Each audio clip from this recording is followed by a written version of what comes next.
Before we start, one of the candidates, Anthony Lewis, has asked that I read this statement, and this is with the agreement of all the other candidates. Before we begin the speeches, candidate Anthony Lewis has asked me to say a few words on his behalf, which all the other candidates are more than happy for me to do so. As you may be aware, Anthony has aphasia, a speech and language disorder caused by a serious stroke 10 years ago. Anthony is taking a full part in this senatorial campaign, but his difficulties with language mean that the traditional Hustings format of questions without notice is not practical for him. So he will not be answering questions tonight. Aphasia is a condition that affects communication but not ability. Anthony will be responding to questions online on his Facebook page, and he will also be holding a number of surgeries which are better formats for this particular disability. Anthony has asked me to thank you for your understanding in this. And when it comes to his turn, he has a pre-recorded message that he will be playing. So without further ado, I'd like to invite the first speaker, Ian Goss, to make his speech. Ladies and gentlemen, good evening. I stood for elected office to make a difference and to provide hope for the future. I've never been interested in personality politics. For me, politics is about the opportunity to improve the lives of islanders, putting Jersey first. As Chief Minister, I have guided our island through some of the most difficult economic and social challenges we have faced. We continue to face international uncertainty, especially as a result of Brexit. And we have had to respond to one of the greatest social crises in our island's history, neglect and abuse of vulnerable children. As Chief Minister, I have made a positive difference to our future. I've never shied away from making difficult decisions in Jersey's best interest. I've always strived to work for a community where every one of us can feel valued, can feel welcome, is treated fairly. We are one island and one community. Jersey is a great place. We have made significant progress across the community, but I'm not satisfied. There is more that I want to see achieved. I have three main aims. Firstly, continued economic leadership. That means protecting and building on the many good things that we find in island life. So supporting the businesses that are already here in farming, financial services, fishing and tourism, and encouraging development and diversification. I know that farming faces challenges, but by working together, we can support new crops and higher wages. We've already started. I'm proposing reduced social security contributions to support these changes. I will continue to represent Jersey's economy and way of life on the international stage, defending our reputation and promoting investment and trade. I want, and have always wanted, to ensure that all islanders can share in this success. My second aim is to improve the lives of islanders by building on what we have already achieved, in particular back-to-work support for adults and greater investment in housing. And I want to do more. That is why I'm proposing an Affordable Housing Commission, a coming together of the community to drive out costs and to increase supply. We have a long-term care scheme supporting older islanders. I want to ensure that government works with the parishes so that support is available at the parish level. I have steered Jersey through the care inquiry and committed to the recommendations. I'm now proposing a new contract with children and young people. My third aim is to transform government and the public sector. We've started. When we work together, we can achieve change and a better way. I stand for hope for the future so that you don't risk yours. I would appreciate one of your votes on the 16th of May. Thank you.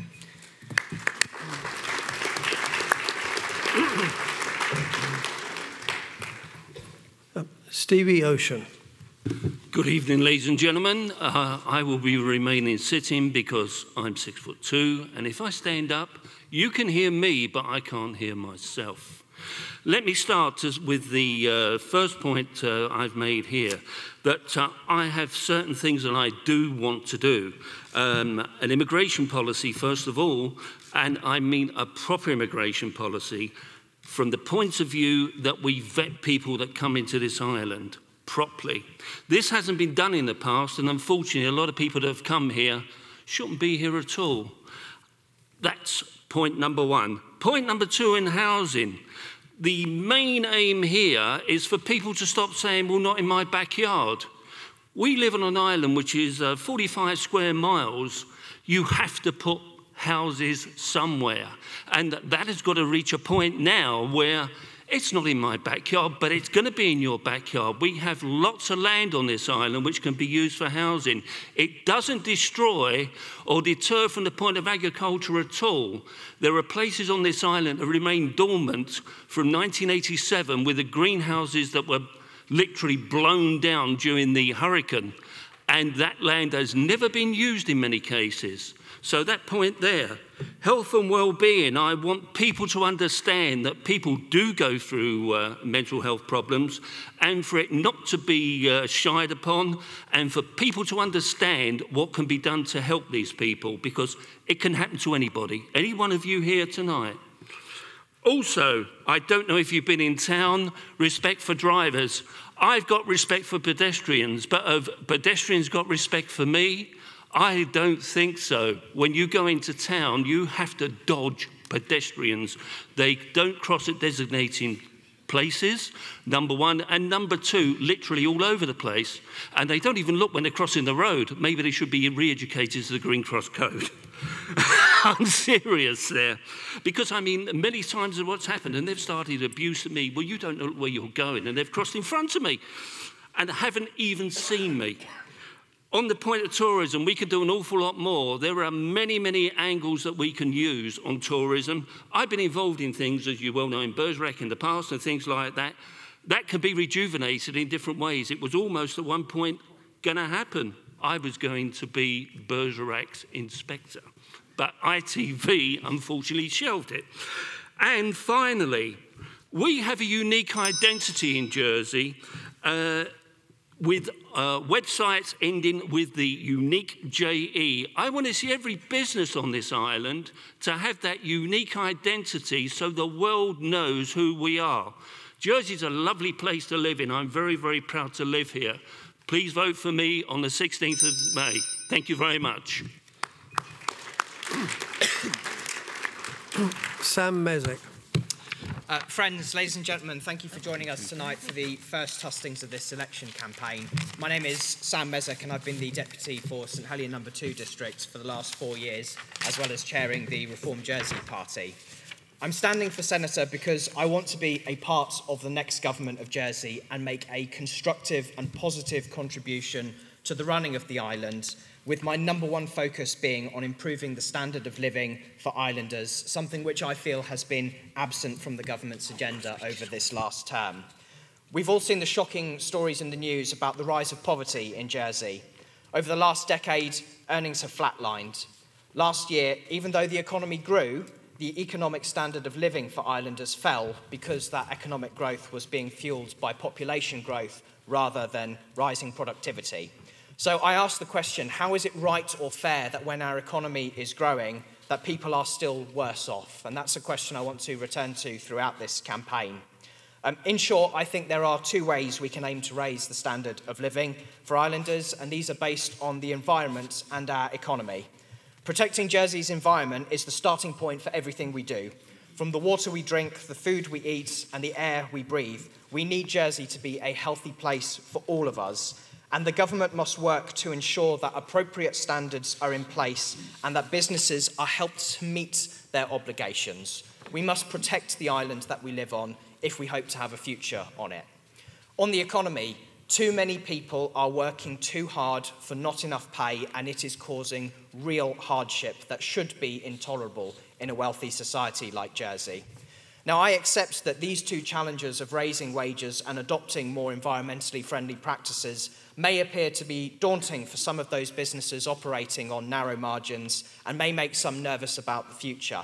But I say that the states should be your ally on this cause and must be prepared to work with you to move in this direction. What has frustrated me about the government attitudes towards our economy over recent years has been what has appeared to me to be too much of a focus on PR rather than getting our hands dirty and addressing the structural issues which impede on businesses' ability to succeed. So, of course, it's important to promote the island and the products and services we offer, but making sure that businesses are able to operate effectively on a day-to-day basis is something I think the government ought to be more focused on. We must move towards a support mechanism for the agriculture industry which is based on supporting environmentally friendly farming methods.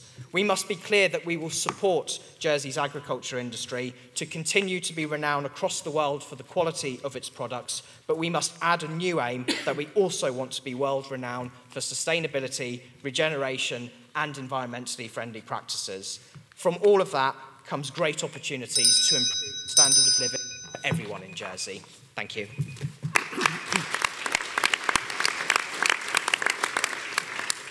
Christina Moore. Thank you and good evening, ladies and gentlemen.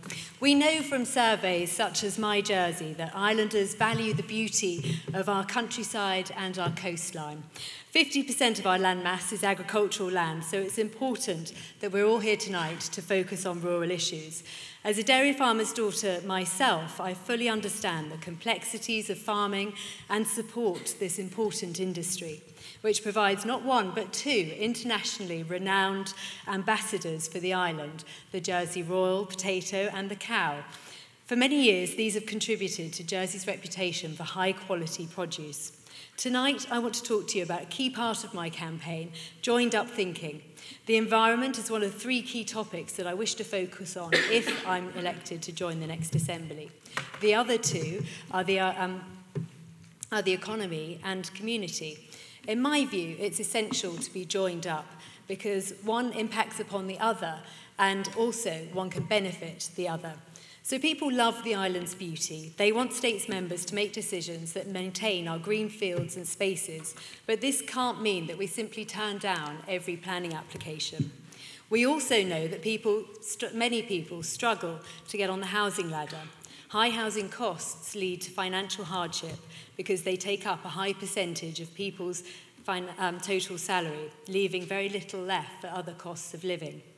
Many working people have 2 or 3 jobs to boost their income, but that can have an impact on their health and their family, which is one of the issues the Children's Commissioner has recently raised. That's why I support the building of 65 affordable homes through the parish scheme in St Peter. The application has been made through a process of consultation and received the support from a majority of parishioners. It's a 10 Vergee site that represents 0.0003% of the total area farmed in the island. On the economic side, there's a development gain for the industry, enabling a new generation to take a stake in the family farm that makes prize-winning cheese and has a thriving farm shop. And also its expansion, bringing an additional 55 Vergees into their ownership.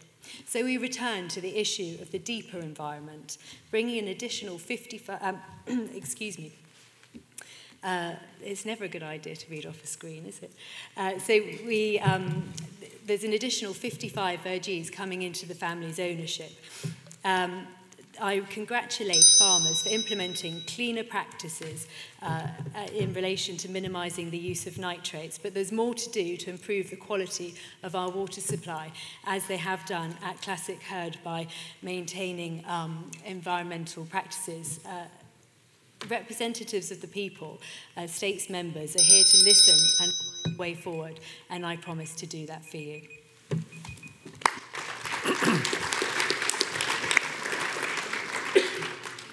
Simon Bree.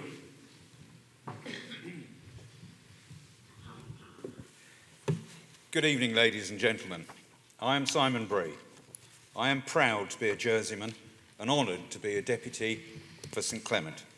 I am chairman of a number of scrutiny panels and a member of the Privileges and Procedures Committee.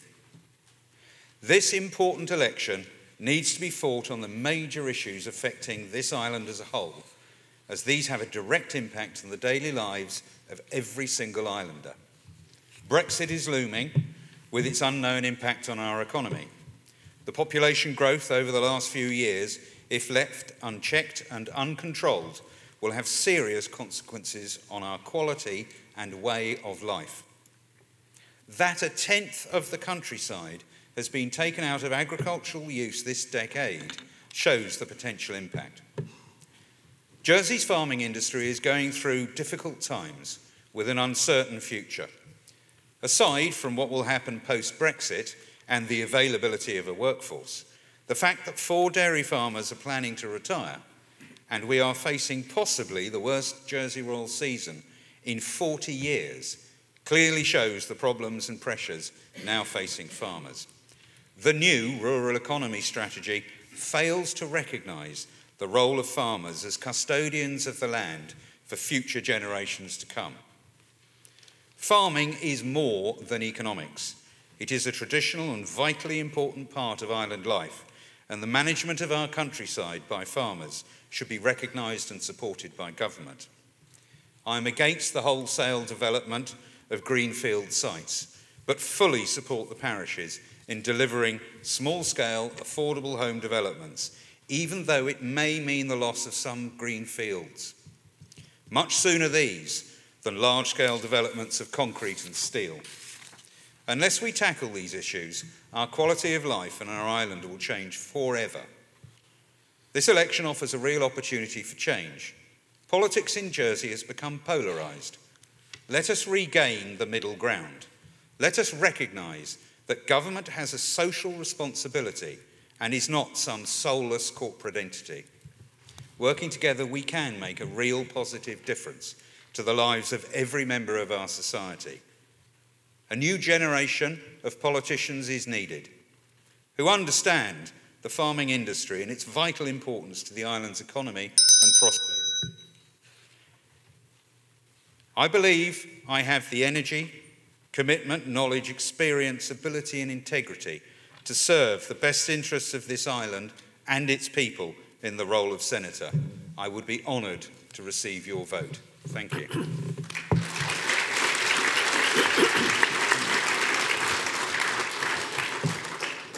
Steve Pallett.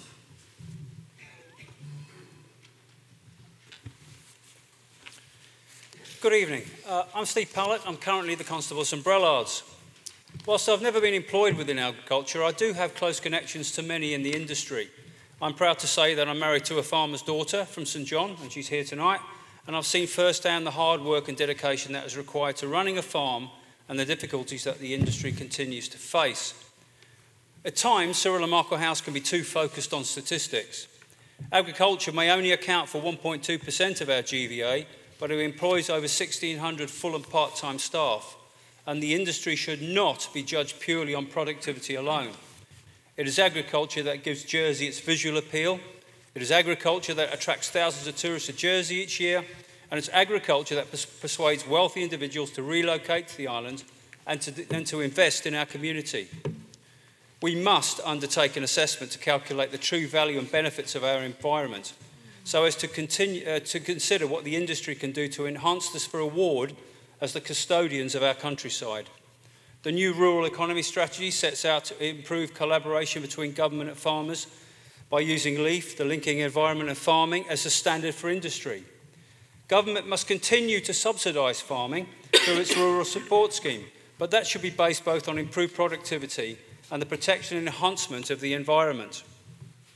First, however, government has to help industry resolve its imminent crisis if it is to have a sustainable future, as it has having great difficulty in recruiting a sufficient number of low-skilled workers due to a lack of interest, owing in part to improved homeland economies.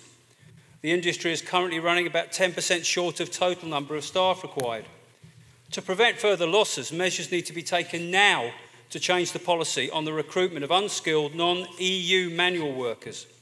Government needs to implement an immigration system that works for agriculture and not just finance. This may mean the introduction of a new category for unskilled workers to ease the labour shortages whilst limiting damaging migration numbers. Failure to act will put the whole industry at risk, and it's likely to have knock-on consequences for food security in Jersey and further increase reliance on imports from the UK. Over 80% of locally consumed produce is imported from the UK. The states of Jersey has invested heavily in the Woodside complex to grow local supply. This could be put at risk if crop areas are reduced or customer supermarket demand cannot be met. We have to help our farming community now before the damage becomes irreversible. Brexit has created uncertainty.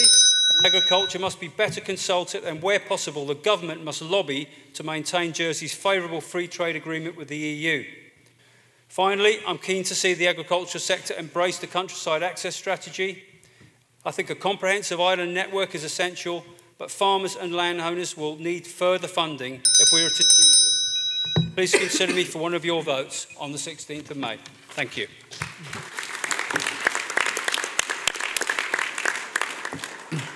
Moz Scott.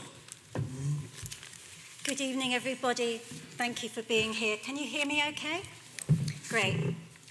Well, my background isn't from farming. I've got a background as a tax lawyer and as a partner and director of a major law firm and trust company in the island. But that doesn't mean I don't care about farming. And it doesn't mean that I haven't been speaking to farmers and listening to farmers. And they do have a manifesto which has themes in it.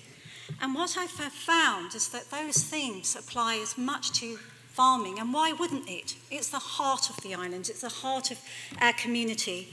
And the problems that have gone on for the island have had an impact in farming in a way that perhaps some areas of this island, other businesses don't really understand. We had a problem. We had a problem with our immigration policy. It messed up. It led to a 10% increase in our population in 10 years, whilst productivity declined. It means that there's more pressure on our land, more luxury houses popping up in places, but also the need for more affordable homes. And in the farming community, it's had another effect in terms of finding the labour that we actually need. Now, I know that there are changes being discussed to try and find labourers from further afield, but some of this problem comes from another area that I've been looking at, which is to do with the problems with tax. It's been scaring labourers off, and that hasn't been useful.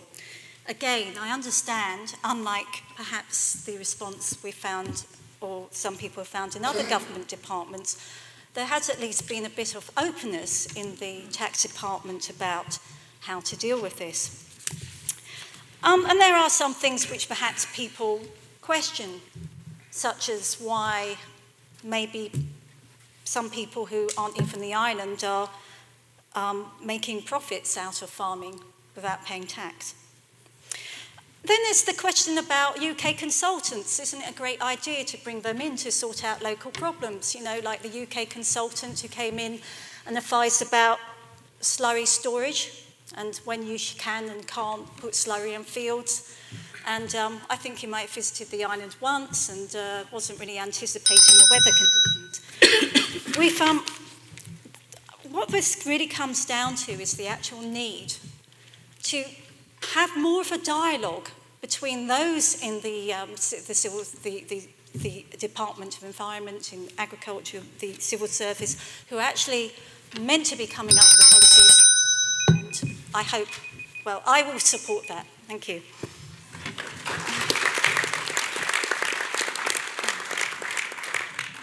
Gino Rizzoli.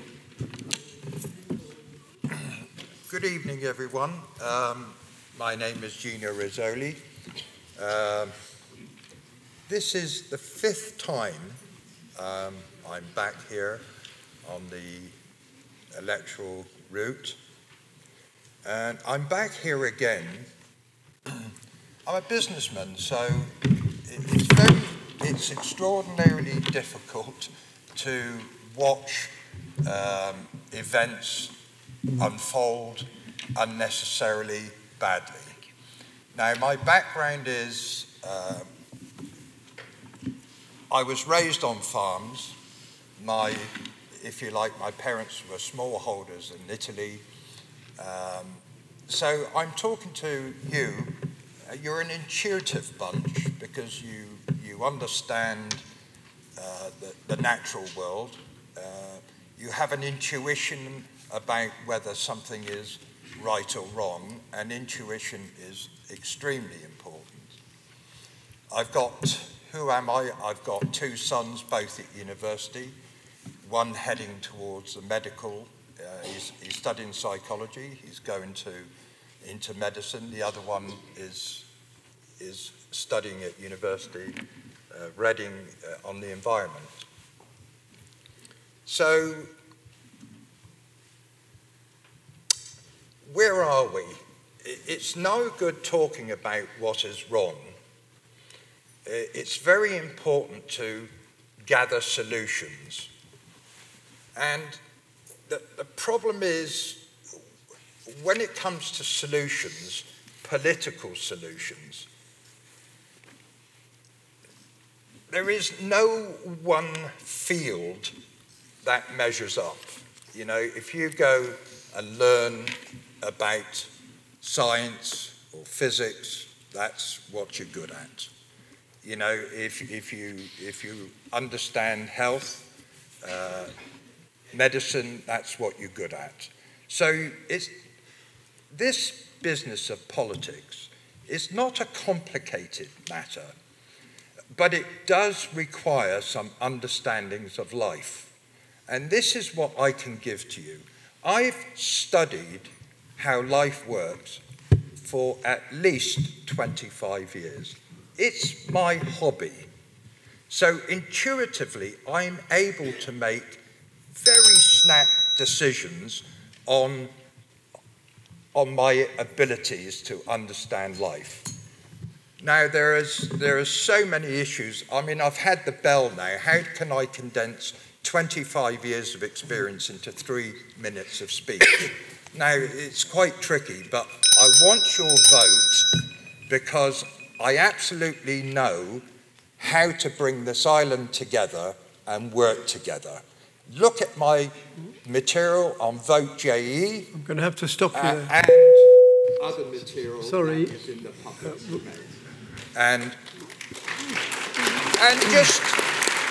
just use your intellect and see what is possible. Now, I had to agree to 3 minutes. It's not what I wanted. Mr. Rizzoli. Thank you. Rizzoli, thank you very much. Right, the next speaker, Linden Farnum. Good evening, ladies and gentlemen. In November 2014, I was appointed a Minister for Economic Development, Tourism, Sport and Culture. And since then, I have worked on behalf of islanders to deliver strong, sustainable growth across all sectors of the economy.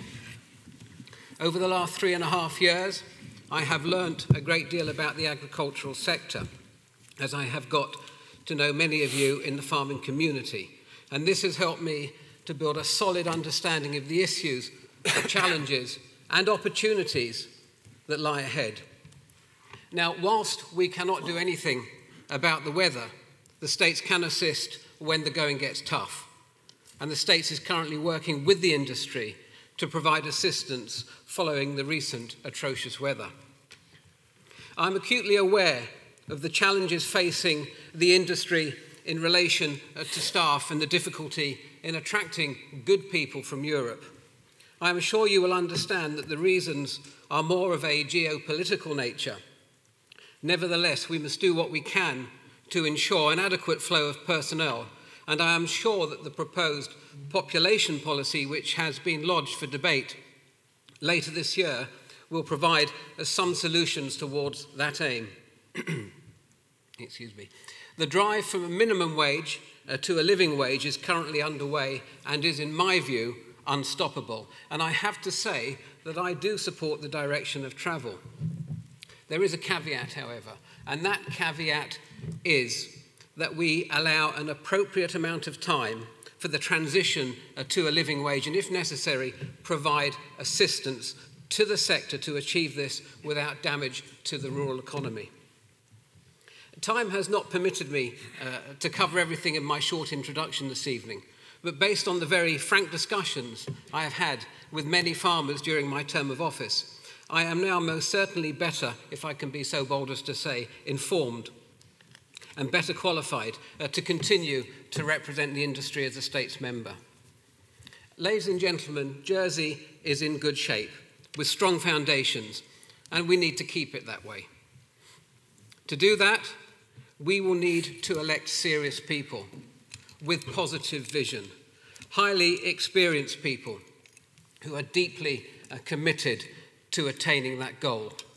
It is vital that the new States Assembly makes greater efforts to find the common ground between us rather than to entrench division, which serves only to protect individual and party political agendas.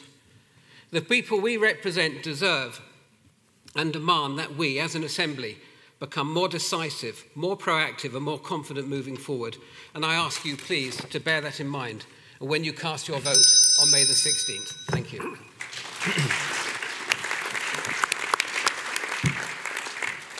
John Lefondre. Good evening, ladies and gentlemen. I'm John Lefondre. I've had the privilege of representing St Lawrence, which is still a largely rural parish, as deputy for the past 12 and a half years. But tonight, I'm seeking your support to receive an island mandate. States members deal with complex legislation, expensive projects, large sums of expenditure, and we are representing the island more on an international basis than we used to. So, for example, I work on the Assemblée Parlementaire de la Francophonie, and I am also the Jersey representative for the British-Irish Parliamentary Assembly. As part of one of its committees, we're looking at the impact of Brexit on agriculture and fisheries across the British Isles and for Ireland. So, for example, I was in London and Scotland in January, meeting with the Scottish NFU and with ministers to understand their perspective and to help politicians understand our concerns as an island. As a chartered accountant, I used to be with Rossington Scott Warren, who worked with a number of farmers and growers, and I'm therefore aware of some of the issues that they as clients used to have. But what have I actually done to support agriculture? Well, amongst other matters, I was very actively involved in the importation of bull semen debate, which will be 10 years on the 18th of July this year. That transformed the dairy industry. And separately, I was the main driving force that got the Glenham Davis building, the present dairy, to its site here at Howard Davis Farm. I negotiated a 5-point plan with the descendants of T.B. Davis, and I established the Howard Davis Farm Trust, which receives around £100,000 a year, which it can use to support both agriculture and the environment. I wasn't going to be the Jerseyman that watched the Jersey herd wither and die on the island, and I'm proud of what was achieved. And of course, what you should also be proud of is the work that originated from here, but takes place in Rwanda and Malawi. I've referred to this actually on several occasions when representing Ireland internationally, because it is such a compelling story. And indeed, I was actually here a couple of weeks ago, being involved with a visitor to exchange information with a similar but much smaller venture in Ethiopia. That's a long story, and this is meant to be a short speech. But that's the type of reach our general work can have. Agriculture is part of the DNA of Jersey, and I hope I've clearly demonstrated that as an accountant, my approach is considered and thoughtful. I look at the long term, I'm prepared to listen, and I will work hard to get to a solution. At this time, we need proven political experience. I'm well aware that this season has been difficult for farming, but I also think the farmers are the custodians of our beautiful island, and they need our support. And I hope you will consider I can provide that and consider me for one of your votes as Senator. Thank you.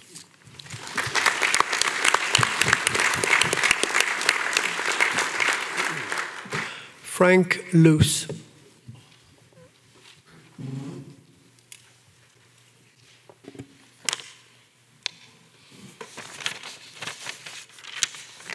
Good evening, Mr. Pershard. Good evening, ladies and gentlemen. My name is Frank Luce. You may have seen photographs of me lately looking like an old crone with a florid face, starting eyes and beard.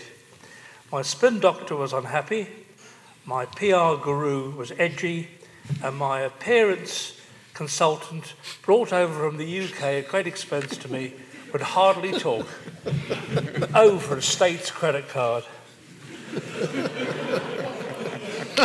All said, I had to rid myself of facial hair, put on moisturiser and look younger, politically correct and angry. So, fellow Islanders, here I am, more Frank Luce for your vote, up and running to represent with passion all people of Jersey as an island senator. Within the state's chamber, your voice will be heard, I promise. Thank you for attending this hustings tonight, and thank you for ensuring that your name be on the electoral roll, enabling you to vote. Your vote and how you vote has never been so important. We are facing a landmark election. You are going to shape the future of the next government for all Islanders. You, the minority, are going to carry the apathetic majority into better government by your choice of candidates before you tonight. Never before has the gap between the government and the electorate been greater. Islanders are so appalled by the antics of the present sitting states members, they have turned their back on politics and have lost total faith and feel angry that their opinions are completely ignored by the elected members once they get into government. Frankly, reading letters to the editor in the Jersey Evening Post should be made compulsory reading for all states members. The appalling, successful, low voting turnout since the war is testimony to the contempt Islanders have for standing government. This situation can only be reversed by better government made up of members who first and foremost listen to the people and shape their policies to make government inclusive to the electorate. Then and only then will the general public feel included, in touch, and this will result in a greater desire to vote. In the meantime, and for this most important election, the burden is on your shoulders. In getting to the stage of facing you tonight, I had to submit a nomination paper that required a proposer and 9 seconders. My proposer, Sonia Aya Kerr, a grand lady here tonight, has always considered it a duty to vote that holds old school values. Not so for many friends. They do not vote, they are not on the electoral roll. Thank you very much, Mr. Luce. We'll have to stop you there. I want to have a significant input and hope that you will vote.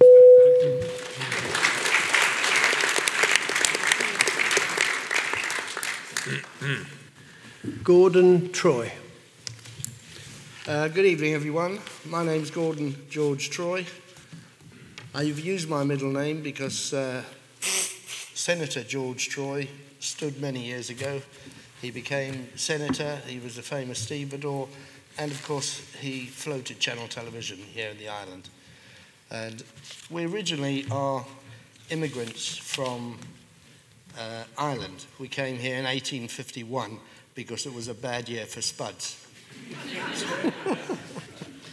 But I'm not leaving this time, even though it's a bad year.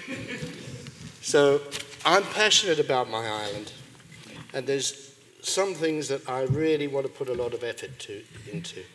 And the first thing is, I feel that the pensioner has been left out of society, and they are really struggling.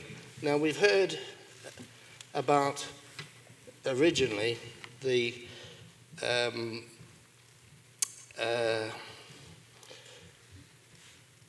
livable wage. Now, the livable wage has come,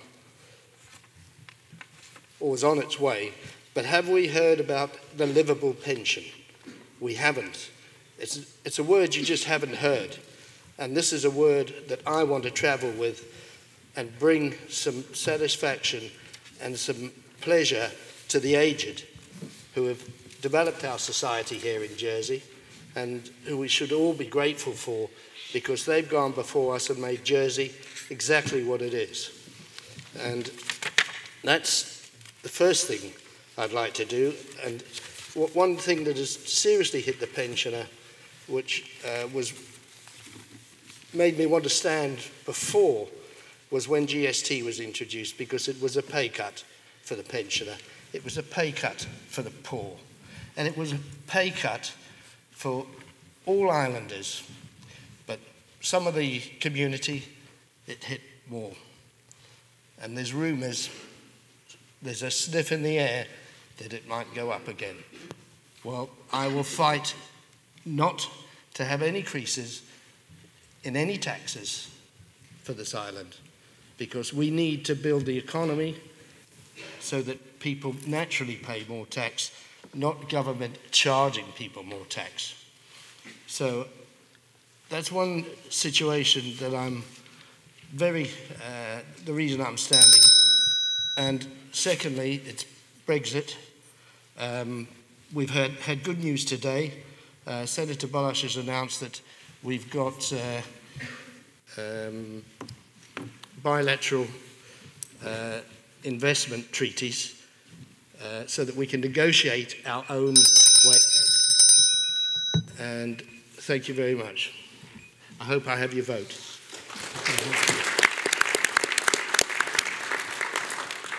Tracy Valois. Good evening, ladies and gentlemen. I've served as a States member for 9.5 years as Deputy of St Saviour and a Deputy of St John's. I've carried out numerous roles during this time that have either influenced changes or have had a direct impact on policies and legislation. I have served as an Assistant Minister in both Education and Treasury, as Chairperson of the Public Accounts Committee and President of the Scrutiny Chairman's Committee, and been party to approximately 50 scrutiny reviews. From waste charges, comprehensive savings reviews, economic stimulus plans to higher education, income support and water management plans. The role of a States member is not one to be taken lightly, nor is it a role that any one person can claim they manage to do alone. I have proven that I am able and willing to work with all members on very pressing matters which have challenged and continue to challenge our island in a responsible and effective manner. Jersey is unique. Our locality on the global stage, our beautiful land and scenery, or more importantly, the people who strive for a better way of life, are just some of the reasons behind this. At a time of uncertainty for both residents and business, we need a public sector and the political representatives who govern them to listen, lead and learn with honesty, integrity and respect. My focus for the next term would be to go back to basics. We have a number of laws and policies which do not stand up to scrutiny. There is a need to reset our foundations to enable support and provide in the most optimal way for all islanders. Silo working practices should be parked to one side, and we need to embrace a change to ministerial government that harnesses teamwork. We need to change behaviour and set out our values right from the start, ensuring we are delivering for the public in a cohesive and modern way.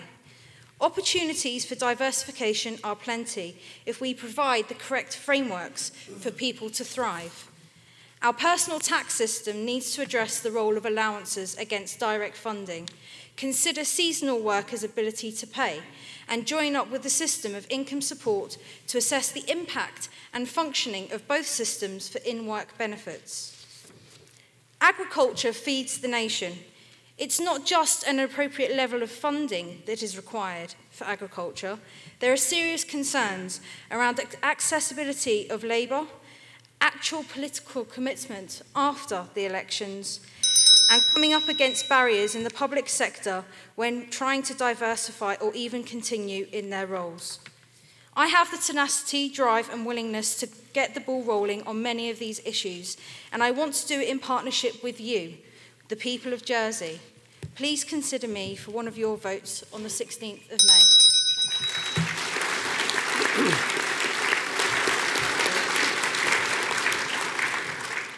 Sarah Ferguson. Good evening. In the future, there will be an intensification of the struggle between agriculture and housing. Our scrutiny report quoted Statistics Jersey. If we continue with immigration on the same rate as the average since 2001, 700 a year, by 2035 we will require 185 Le Marais blocks and 6 new primary schools, a wonderful Ponzi scheme. We need to get our immigration under control, but we also need to balance the requirements for staff for such industries as agriculture and tourism. We must also deal with the problems of the ageing population. And the first thing we need to do is to stop saying that the ageing population is a problem. That's rubbish. Who is looking after children in the holidays? The grandparents. Who is doing much of the volunteering in the island? The ageing population. Who is doing much of the caring in the island? The ageing population. That is, when they're not climbing Kilimanjaro, hiking through the Argentinian pampas, or trekking across Iceland. It is time we stopped writing them off and started appreciating them and paying more attention to the way they are treated. I brought an amendment to the States in September 2016 to get a better profile of the tax-paying public and to improve the picture of the demographics of immigration.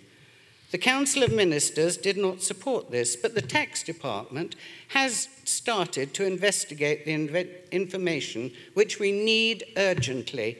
There are trends affecting the future. There are preferences expressed by islanders, but without accurate information, how do we combine these and make achievable plans? If re-elected, I will be following this up. Apparently, the fertility of our soil is less than excellent. We need independent and controlled research to investigate this. The UK and US authorities are also researching their soil. Let us see what we can glean from their programs. And with proper research, we can look at dealing with sea lettuce, working not just with farmers, but with the utilities and with the public. Fishing is another area where we need to watch the Brexit discussion closely and to make our point forcefully with the UK. The EU is not the final arbiter of fishing quotas, so we need to listen to the professionals and claim back our fishing grounds from the various foreign fishermen. Please remember, your vote is your voice. Please use it, and preferably for me.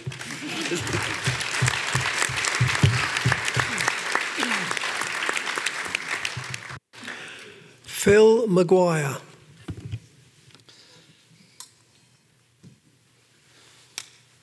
I'm pessimistic about the future because far too many people nowadays think that talking and doing are the same thing. Now I'd like to ask you a question. In the last 10 years, how many times have you heard a politician or a civil servant say, we need a diverse economy to offset finance, and how farming is a cornerstone of our economy because it is so important to us? Now the question is, how much has that turned into something practical? How much better is farming now than it was 10 years ago? Now, the reality is, what is the question? Why does the government seem to hate farming so much? Well, there's several reasons. One is, it's nothing personal. They just hate anything that reduces and diminishes our dependence on the finance industry, so that they can't then turn around and say, oh, we need to change this law or that law because we're frightened of the finance industry leaving. So anything that stops that, they've tried to kill and tried to diminish. Farming is just one of those casualties. The second thing is housing. Now, Sarah's already made an excellent case on it, but I would like to say, which 50% do you think that they want to build their houses on?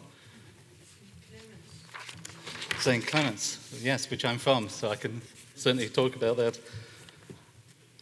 The other thing is that no one really cares about the future. It's all short-termism. They say, oh, why don't we turn this farmland into houses and then we'll make a quick buck? Yeah, but then what?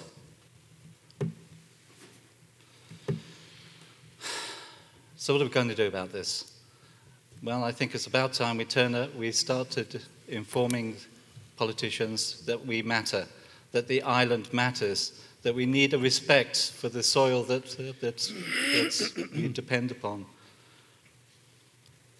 Because without that, 10 years from now, there's going to be less of you in this room, and there's going to be less people looking after our soil. and there will still be politicians telling us how wonderful we are. Well, it ain't going to be the case. Thank you very much.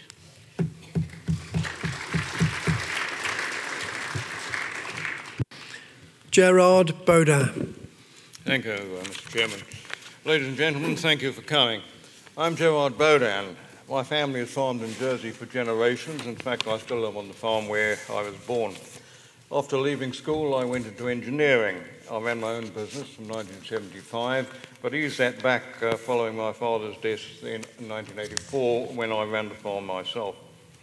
A few years later, I went into politics, spending 13 years in the States, dealing mainly with environmental issues. Now, for the past 3 years, I have to say I was enjoying my retirement, but getting increasingly exasperated by the way my island was being damaged by incompetent government, and eventually I could bear it no longer. The States clearly need sorting out by someone with determination and knowledge of how the system works, and above all, the ability to take the abuse and intimidation that faces anyone wanting to rock the boat.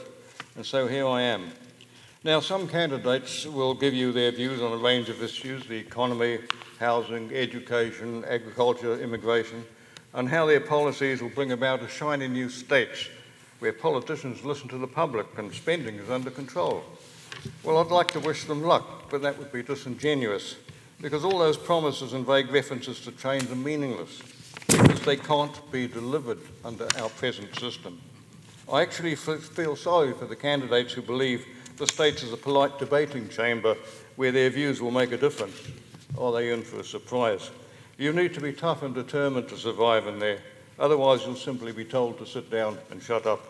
That's why so many new members end up hiding behind their chair and never heard of again. I think my record shows I'm tough and determined, and I don't take no for an answer. So how can I make a difference? Because I understand that unless you change the system, everything else you wish is a pipe dream, even the major issues like immigration. Our present system concentrates power in a handful of ministers, whilst other members have no input and their talents are wasted.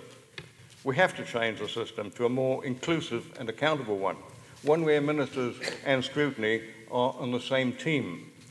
If successful, I will dedicate myself to changing the system.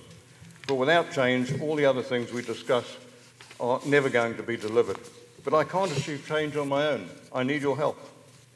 You must select only those members who can promise to revise our current ministerial system. Otherwise, it's 3 or 4 more years of the same thing, and I'm not quite sure how much more of the same Jersey can take. I would be honoured to receive one of your votes, and thank you for listening.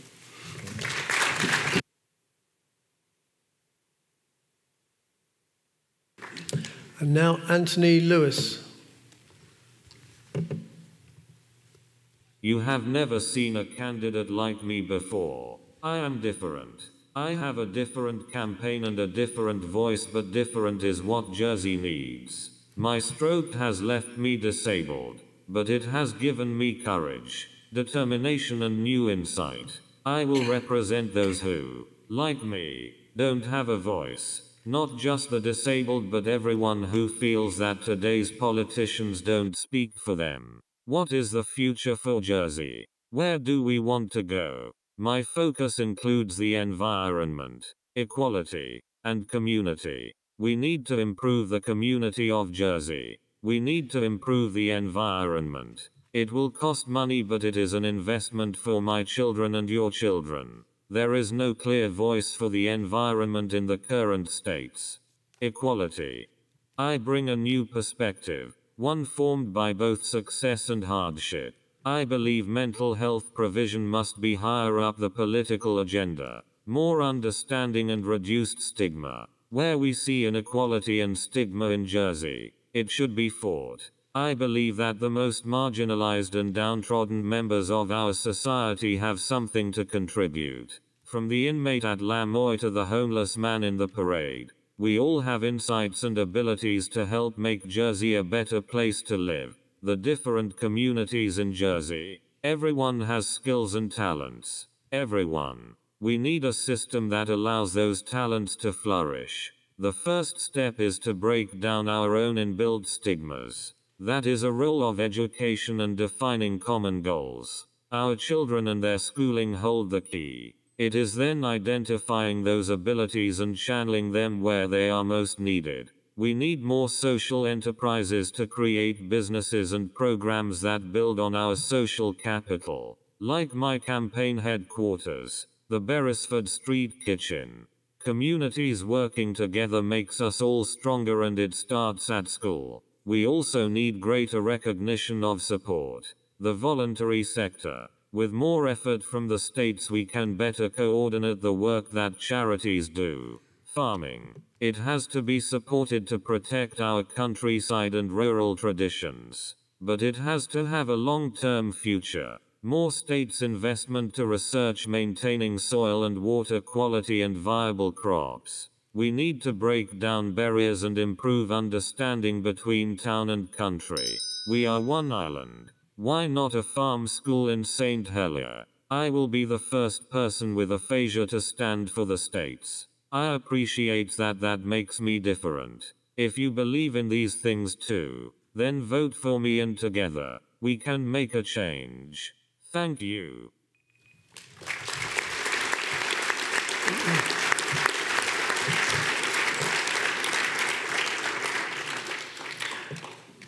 Right, thank you. That concludes the speeches. Now we'll throw the meeting open to questions from the floor. So what we're going to do is we're going to invite 2 questions at a time, and we will start, to balance things up, we will start with speaker 6, who's Steve Pallett. He will answer the first 2 questions. So could we have a question, please? This gentleman in the front row in the blue suit. Oh, sorry. Hi, my name is Mike Etienne. It's a general question that I'd like all the would-be candidates to take on board. Nowhere have I heard the word accountability, and that's something that I think a lot of people in Jersey hold very dear. Okay, thank you. Is there a question from this side of the room? Yes, please, at the back. My name is Peter Lemaitre. I'd like to ask the candidates, the agricultural industry is almost in crisis because of lack of seasonal staff. Which of you, if elected, would allow on permits people from outside the European Union to come and work on our farms in 2019? Thank you. Okay. So, Steve Pallett, will you have a first go at that? Absolutely. Thank you, Mike, for the question. A lot of people believe that the States isn't really accountable. I can understand those frustrations. I think the level of communication and between the States and politicians and the public has been particularly poor during the last Assembly. I think the hospital is a perfect example of how not to communicate with the public and how to go through with a project without public support, and look what happens. One of the issues I think that, or one of the ideas that I did have in my original manifesto, and I obviously there's limited space, is to actually have something like a People's Council, very similar to the Council of Ministers, but actually taken from the public, that could meet with the Council of Ministers on a regular basis and feed through some of the feeling and discontent maybe that there is for that there is oiling in the public. I think if you had that type of interface, I think some of these issues would be brought to a fore. I always wonder what happened when somebody mentioned People's Park in the Council of Ministers when we were looking for a hospital, that they thought that there wouldn't be an issue with that, and we waste a year trying to get round to another solution. In regards to seasonal staff, I totally agree. I've already said tonight in my own speech that we do need to look at non-EU staff, that we do need to find a way with current migration laws to allow the farming community to be able to take on the extra seasonal staff. It is really important. We know, and I understand there's a crisis in numbers. Have we got a bit longer? 20 seconds to go. Clearly, we need the numbers this year, so I would support it for this year. but I think Council of Ministers, whoever the next Council of Ministers are going, needs to act quickly if it's going to avert, I think, any more job losses and any more business losses in the sector. Thank you. Mars Scott? Yes, there hasn't been much support of accountability in the legislation that has been passed by the States Assembly. I was looking at the planning laws just the other day. I happen to be chairman of the St Brelade's Bay Association and looking at a particular matter. And I was actually quite amazed that the planning law didn't invite or didn't require the Minister for the Environment to take into account the views of the Minister of ECD on tourist matters. I thought, how come this hasn't been sorted out yet? Oh, gosh, yes, because we don't have joined up thinking yet in the government. Well, with Charlie Parker and the reforms that have been recently implemented, hopefully there will be changes. But if I'm elected, I'm going to support those reforms, and I'm going to make sure that that's actually supported in the legislation that many people don't seem to read or aren't even aware what's in there until somebody like me looks at that law and thinks, oh my gosh, we can't protect the environment because of the way this is drafted. The work permits, this is being proposed in the new immigration proposal, so hopefully that will put things back into the way that they used to be, which worked. Reg Shern was a partner in the firm that I was a partner in, and I remember he once saying, you don't need to mend something if it isn't broken, and unfortunately this seems to have happened. I'm quite interested, though, how those immigration reforms will be implemented in the public sector, because there's quite a bit of immigration going on there. We need to do more training locally to fill in space. I'll have to stop you, sorry, otherwise it's not... Sorry. I beg your pardon, I've made a mistake, sorry. 5 seconds, 2 seconds, I've interrupted. Carry on, sorry. Right, so... wait. If elected, I will ensure that the immigration reforms not only support the farming community, which I do support. I'm very much in favour of farming and the community, but actually go further to ensure less pressure on farming land. Thank you. Thank you. Gino Rizzoli. Bluntly, ministerial government does not work. It leaves half of your representation ineffective. So I would steer back to the committee system, absolutely. Now, if we didn't cherry pick the Clothier report, maybe, just maybe it worked, so it does not work. Now, accountability, I've been talking about accountability for 15 years. Financial accountability of each government department is absolutely possible. Database technology is just, it's even given away. So when your government spends your money, you must know where it's going to the penny, so you can bring them to account. That's what they're doing and not what they say they're doing. So it gives you two pieces of information. Exactly how your money is spent. It will close that hole in the bucket that is endless. It doesn't matter how much tax you pay, you will be paying more. It's never enough. Now, when it comes to immigration, there was a mistake made, there's no question. The word has gone out that it is difficult to get jobs here in the season. It's gone out there. So they don't understand the mechanisms of license and so on. So what you have is a blanket, no, that's all right, Jersey is difficult. All you've got to do is put the word back out there, seasonal work is not a problem in Jersey.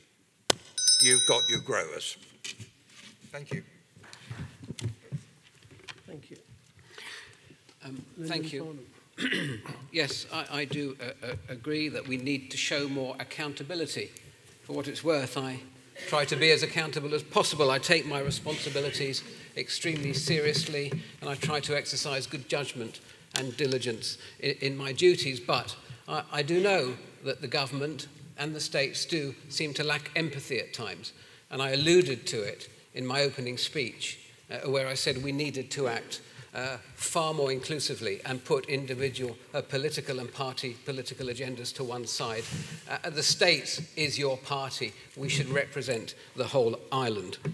I do support work permits, and I do think it is time, not just for agriculture, but for other sectors, to look outside of the EU to make sure that our businesses, especially our more traditional industries, can bring in the staff they need to make sure our economy continues to thrive. And that will improve productivity. If we allow workers to come in on time-limited permits, we can supply the labour to business, improve productivity in the sectors.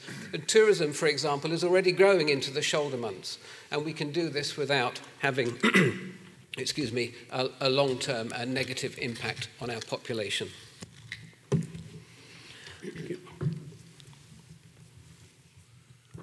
John Lafondre. Mr. Etienne, I'm President of Scrutiny, actually, and I'm Chairman of Corporate Services Scrutiny Panel, and it's part of my job is to hold ministers to account. And it's been a hard 3.5 years, I'll tell you that. We've been the first panel to ever have to issue a legal summons to get information on one of the reviews we're doing, which is the International Finance Centre. We held that information confidentially, but it took a year to get that information. I'm delighted actually that we've had two things come in very, very recently which gives greater teeth to scrutiny. One is something that will slow down the avalanche of legislation that we had in the last few months, which got ridiculous. And the second one is we will now actually be able to put civil servants on oath as witnesses in front of those panels in the future. But we've only just got that in. But the biggest problem actually is the organisational culture that we've all been facing. Information has not been readily forthcoming, or it comes down fragmented. And so, for example, I think Steve Pallett referred to it, the hospital process, in my view, certainly publicly, has been a farce. The interim population policy wasn't really worth the paper it was written on. So ultimately, it's down to you as the public to hold us to account as well, and to make sure that the members that you vote in do have the ability to understand the legislation, preferably to understand budgets and things like that, and are prepared to challenge. And I hope you'd consider that some of us do try and do that to the best of our ability.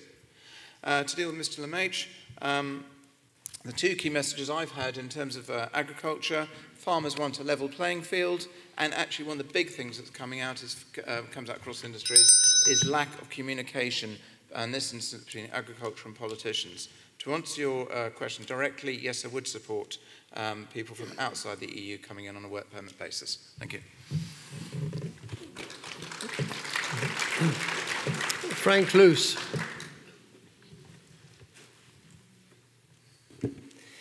In terms of accountability, accountability is down to the whole island.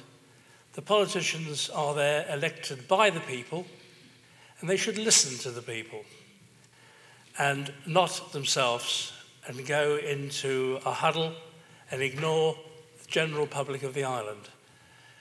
Anything can be accountable if you want it to be accountable.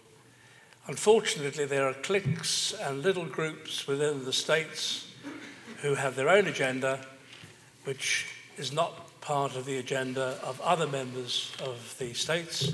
So you've got division within the states. Now what you really need is everybody working together. And accountability is a must, it's an absolute must. People say the Jersey way because people just get away with blue murder. Men going off to South Africa with golf clubs.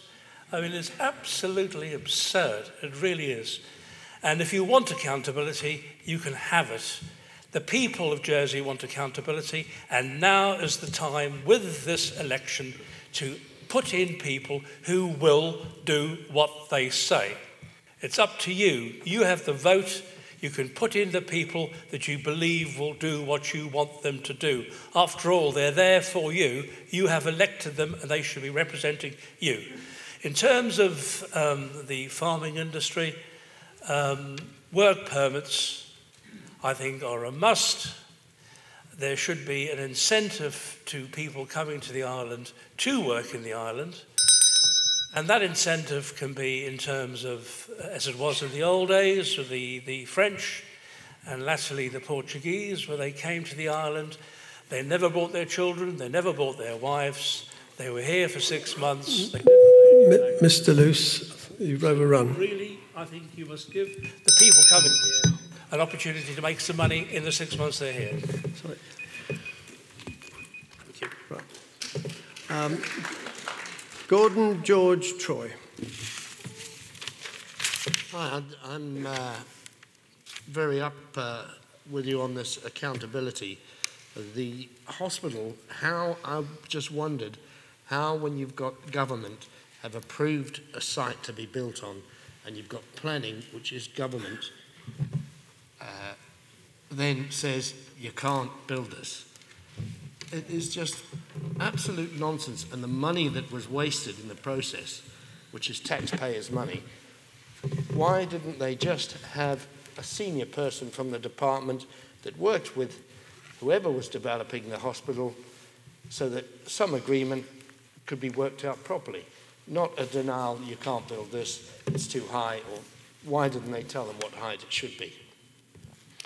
So, and to move on to the other question,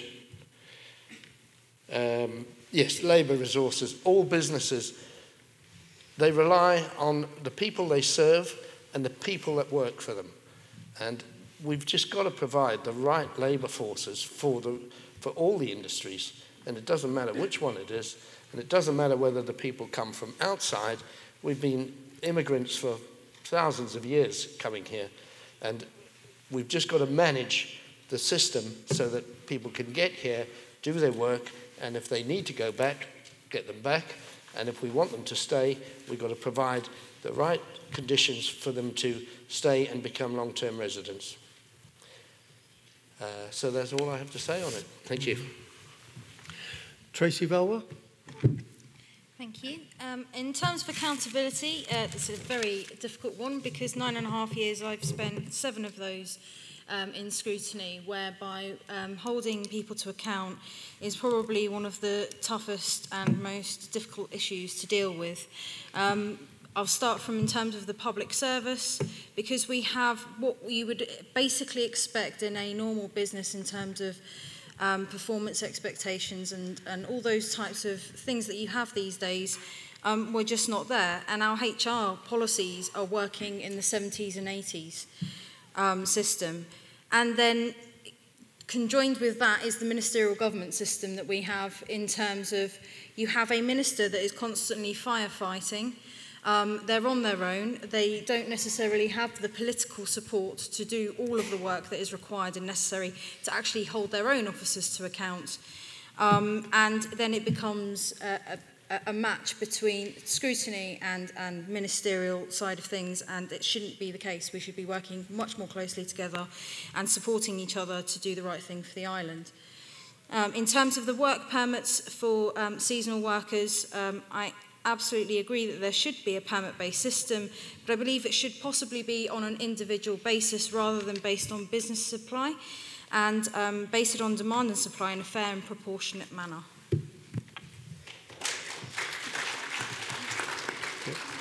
Sarah Ferguson. Thank you. Accountability. I'm pleased that the new CEO is making the right noises regarding silos and so on, but we do have too much PR, too much smoke and mirrors, and silver-tongued ministers, and there's a tendency not to hold their hand up and accept responsibility. We do need to change the culture. I mean, look what happened to the nurses recently. You know, you can have a rise, but don't tell the nurses. That's not good enough. You know, you've got to be fair, you've got to be transparent, and we need to stop the non-disclosure agreements if people leave. I'm sorry, you know, it doesn't work. Now, migration policy, yes, I'm in favour of work permits, because we haven't had a policy with controls until now. This is why we have, last year, 1,500 people coming into the island. We have a pressure on demand for houses, and we just haven't got the houses to give them. My understanding with the Romanians wasn't that they were cold, it was that it was the tax position. I wonder if in the future increased mechanisation is going to be one of the answers to getting workers. One of the agricultural colleges is working with one of the mechanical engineering firms to develop machines to pick crops. And have I got any time left? No, 20 seconds. Right. And I think we shall have to have more mechanisation. As I say, I've seen these trials with a machine to pick strawberries. But in the interim, yes, we need limits. Phil McGuire, please.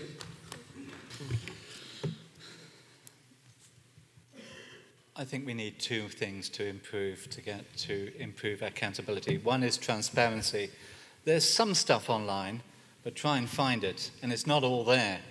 And what we need is people to simply publish the information that they're making decisions on, so we can decide whether or not we agree with them and what we should do about them. The other thing I think should happen is we should give scrutiny a bit more teeth. Now, at the moment, the complaint I have is if you have a dispute with any department, you have to deal with it with the department. Whereas I think you should be going to scrutiny, and they should be helping you have that dispute with the department so that it's more open, more available. Because while it's that you're disputing a single department, they can hide things. They can just ignore you. This is not an acceptable way of getting people to get things done. As far as seasonal staff, yes. If Europe cannot provide us with the staff we need, let's go wherever we need to do to find them.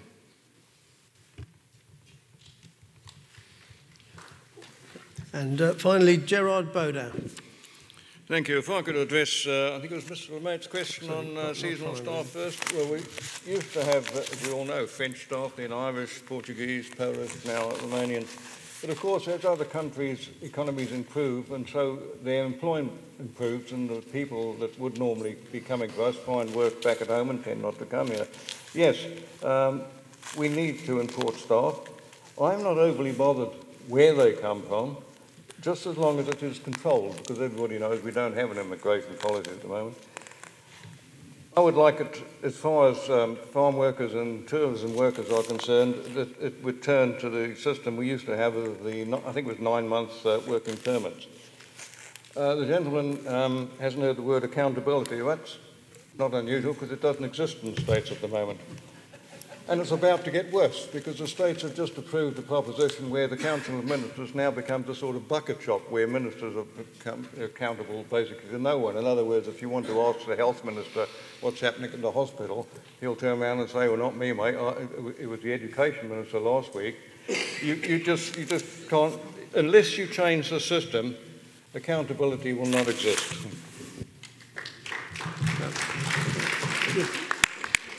Ian Gorst.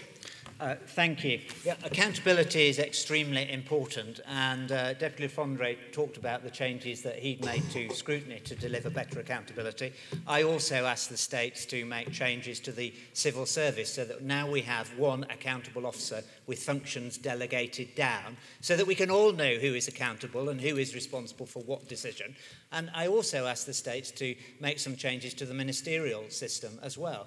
And that will deliver greater accountability. We'll move away from individual silos where 2 or 3 different ministers have various bits of responsibility for any given project and put projects in one place with one minister accountable. So it's really important that those changes happen so that the public know who to hold accountable for what and then take action accordingly.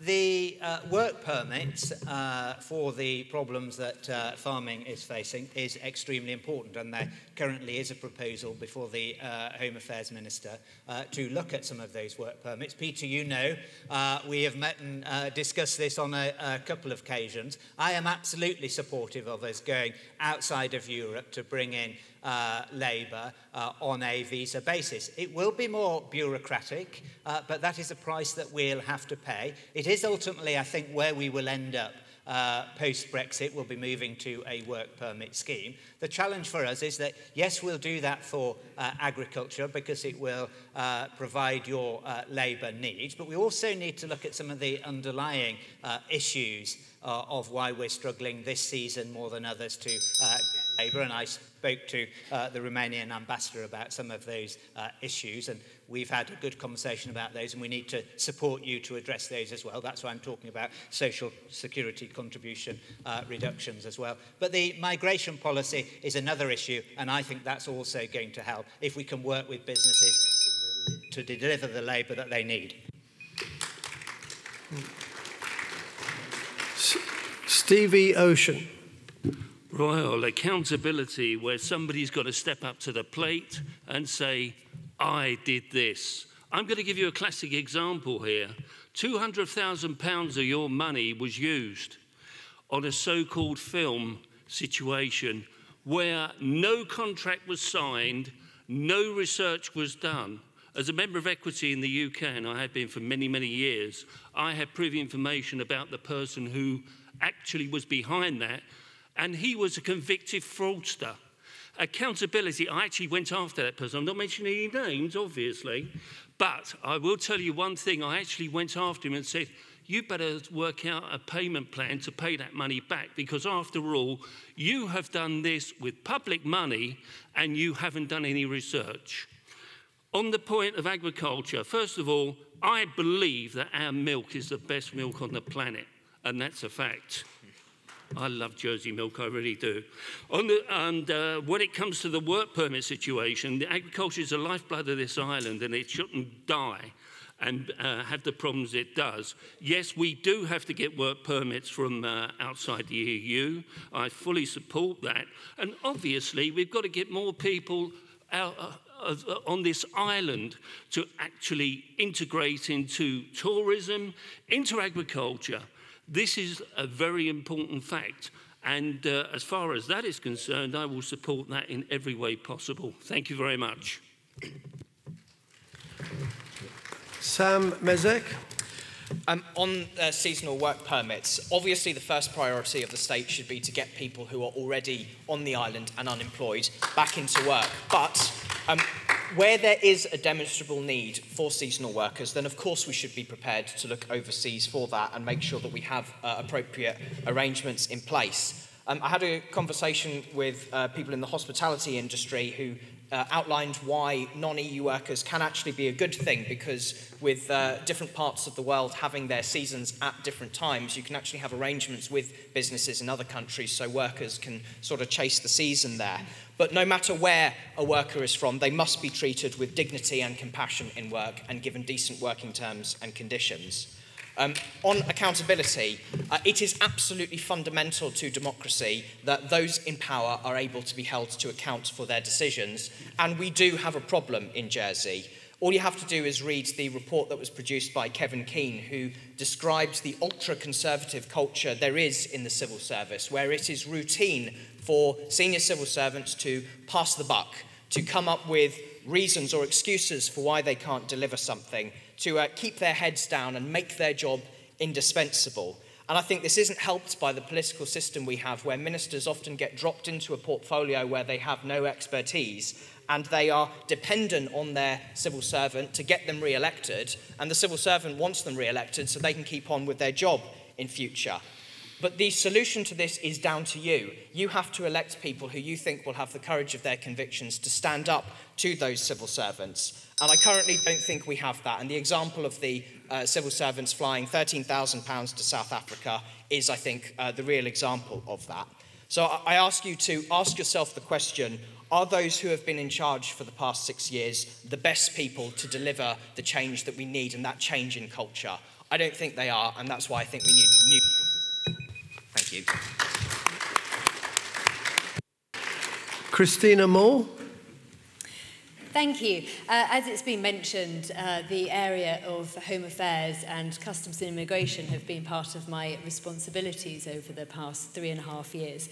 Therefore, I have been in discussions with the agriculture industry and received representations from them in recent weeks about the very issue of seasonal workers. It's something obviously that we take very seriously because we do appreciate that farming is a special case and it deserves special attention because, as I mentioned in my speech, farming produces 2 of Jersey's greatest ambassadors, if not their best ambassadors, and therefore it's up to us all to work together in a joined-up fashion to ensure that that can happen. However, of course, life is not always that simple, and we do have a membership of the Common Travel Area, so we have to take that into absolutely first position and negotiate the position with our colleagues across the water, ensure that we, as the gateway, the southernmost gateway to the island, are sitting within that in a responsible fashion. And so we are working and committed to looking into it. The House of Lords, in fact, has recently suggested that there should be a special case for seasonal agricultural workers, and so we're hoping that this will find a way forward. There have been examples of the catering industry looking outside and developing links with Kenya. It's important that we do these things in a joined-up fashion so that it's a two-way street also. We have to look at diversification, automation, and of course artificial intelligence and the use of technology that can help to improve productivity and reduce the need on exact labour. Accountability, I think, has been well covered. There have been improvements and lessons learned in the past term to the future. Simon Brid. If I may talk about the crisis in farming first, it seems utterly ridiculous that there is a demand, a supply for that demand has been identified, but we're not allowed to bring workers in from outside the EU. This is something that is a logical step to take. Government should be supporting farming by ensuring that they get this seasonal work permits through. It may be that this is a short-term blip in agriculture, but I do not think so. I think we need to look long and hard. How are we going to support farming if they are not allowed to access a willing workforce? Accountability is a completely different matter. Accountability is 2 parts, political and financial. Financial, £26 million spent on a future hospital without a spade being put in the ground. £800,000 spent on an aircraft registry with 1 aircraft registered on it. And who's accountable? Well, apparently no one. Because scrutiny does a lot of hard work in this area. I am chairman of 3 separate scrutiny panels. But the problem is, despite the hard work of scrutiny, the vast majority of ministers totally ignore the recommendations that we put forward. Accountability is down to you, the electorate, because of the fact that you have the opportunity to make a difference. And I feel that now, more than ever, is the time that you, the electorate, can make a real choice and decide what you want for the future of this island. Thank you.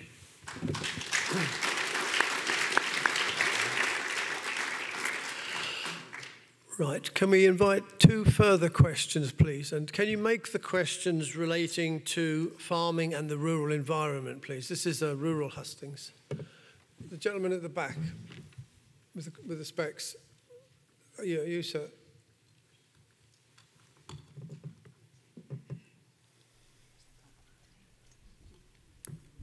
Thank you. I have a question about funding for the rural economy. We have a new rural economy policy just introduced last year. In my career time span, I think it's the 5th revision we've had of a rural economy policy. I did a bit of research before I came out tonight, so I looked back at the 1993 policy. This at a time when government expenditure, in today's terms, this is the cost of running the whole island, was about £550 million a year, of which 18.5 million was spent on the rural economy. Government expenditure now is about £700 million a year, so it's gone up. The funds for the rural economy in the budget are 1.8 million, so 10% of what they were 25 years ago. So we listen to the rhetoric of politicians for how they're going to support our rural economy, and what we've witnessed in the last 25 years is progressively less input in financial terms. So my question is to the candidates, would you approve or would you promote increase in the support, financial increase in the support for the rural economy? Or are you happy to carry on the policy which has been evident in the last 25 years and see the funds that are put in reduce and allow the rural economy to either stand on its own 2 feet or not stand at all? Thank you.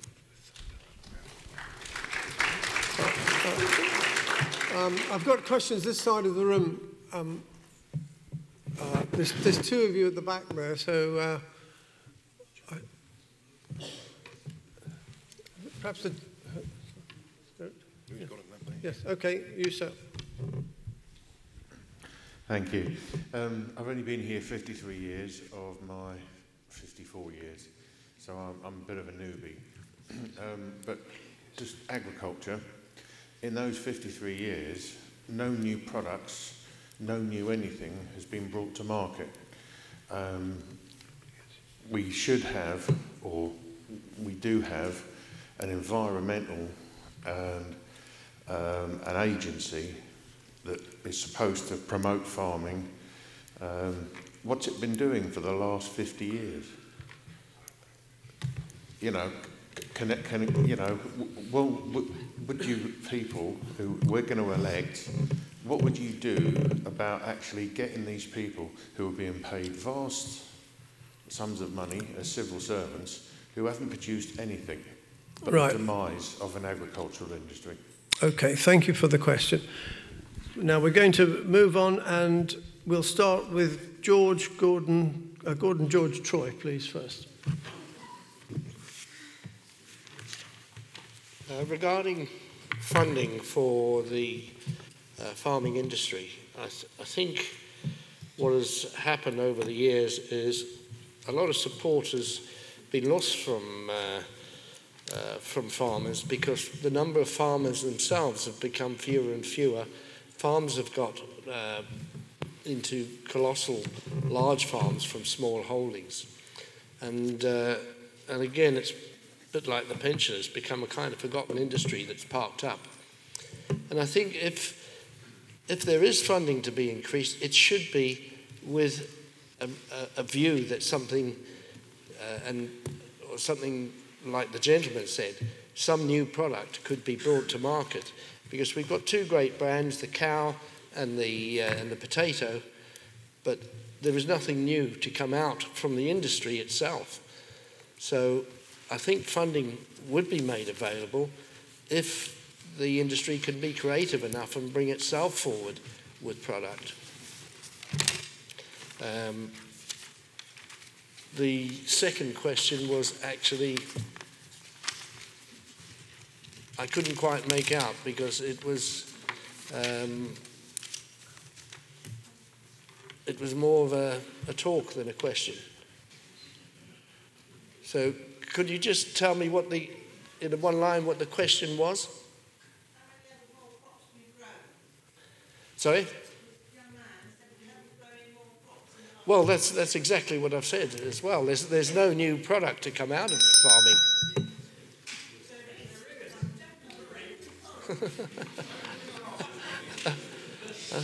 Well, I look forward to eating it or wearing it, whatever it is. Thank you.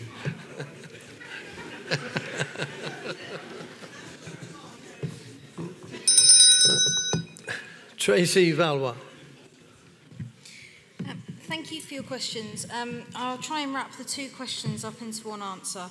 I had the opportunity to meet with a farmer over the weekend, and I was pleasantly surprised at how diverse and entrepreneurial he was in terms of trying to be creative with his business, and identified that actually it was coming up constantly against barriers which the government were putting in place.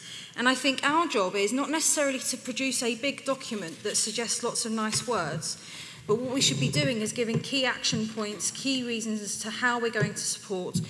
And in terms of funding, my understanding was from speaking to these people that there had been 15 reports done since that 1993 report, and the enterprise scheme, as I understand it, was called at the time 25 years ago. And since then, the support from government and the support from the states has only decreased. I don't believe the industry can actually stand on its own, and I do believe it needs the support from the states, but I don't believe that it's just purely funding. I think there are many elements where we can assist in terms of if farmers do wish to diversify, we should be opening those barriers up and supporting them, and actually joining with other industries to support each other, because at the end of the day, in terms of trying to diversify our economy, the only way we're going to do that is by taking these people who wish to diversify and create new areas, in particular with recycling and into different growings of crops to produce different products, then we need to be supporting them. We should be enabling them and facilitating. Thank you. Sarah Ferguson. Yes, do we want to increase support? I understand that the yield in farming, so the productivity, is actually falling. So one of the areas where we should be investing is in the research on the quality of the soil and what needs improving. As Tracy says, yes, we need to give incentives to diversify. And do we need to have incentives to get youngsters or to help youngsters go into farming? Do we need perhaps part-time farmers who can have a job and run a farm? We do seem to have more of these at the moment, particularly with raising meat. And no new products. Well, somebody somewhere, I understand, is having a go at growing Camellia sinensis, which is is tea to you lot, or tea to me. And of course, we've got hemp growing up in near Warwick Farm. And what has happened to the cauliflower? You know, we don't see many cauliflowers in the fields anymore. You know, it's all potatoes. And the other area perhaps we ought to be looking at, do we need better transport so farmers can catch the markets? You know, I gather we're not getting terribly good service at the moment, so do we need, you know, a proper tramp steamer for that?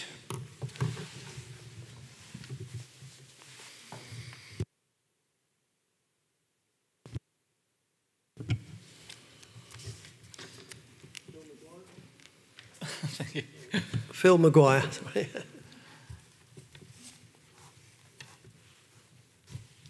The area of support is an interesting one because farming is becoming more and more mechanised. That means more and more money, not only in terms of getting new equipment, but keeping it running. It's become a massively capital-based business. And that means that people have to make decisions about how they're going to get this capital back over a longer period. Now, there's absolutely no reason why we shouldn't support that kind of capitalization because it's needed to run the farms. I'd also like to see support in terms of helping us build and open up markets, which brings the point about the produce. We should be aggressively going out and finding out what markets people want to buy stuff in. Well, after all, farming isn't just food, it's food, medicine, stuff that we use to grow, that we clothe ourselves in, like cotton. It's even fuel for our cars. There are so many opportunities for growing things, and we have such incredibly good soil for this. I mean, We go around and we drop seeds in the ground, they grow. And why shouldn't we support that? But the problem with that is that so far we haven't got a consistent way of going out and saying, let's sell Jersey as a place of producing these things. And I'd like to see more support in that area. I think I mentioned the produce, so that's fine.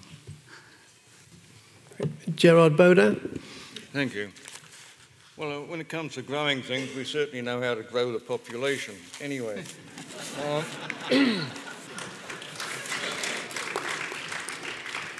How would we increase or support the rural economy? Well, it's easy to throw money at things, and subsidies, in my view, are not the only criteria. It's not so much monetary, in my view, having been involved in farming. It's the barriers that keep getting put in the way. Regulations. On regulations, they cost time, and they cost money to make sure they're taking place. It costs in productivity. As for diversification, well, I've heard that so many times. I mean, what crop haven't we tried to grow? I haven't got the time to list the ones that we have done. But I have a long-held view also, who are the experts? We keep importing people to tell us how we should do things, but invariably we find that what's best in the UK or Europe or somewhere doesn't necessarily suit our island. Who are the experts? The person who's just out of university or the person who's been doing the job for 40 years? It's quite a complicated and diverse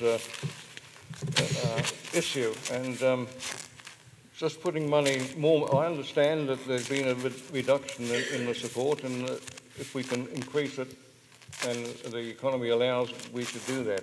As for the second question, as I understood it, what has been introduced in the last 50 years in new products, I think, as I understood it, well, my view on that is it has to come up from farmers. We can't hand down answers from the states or direct farmers what to do. They know what they're doing, better than we do. Thank you.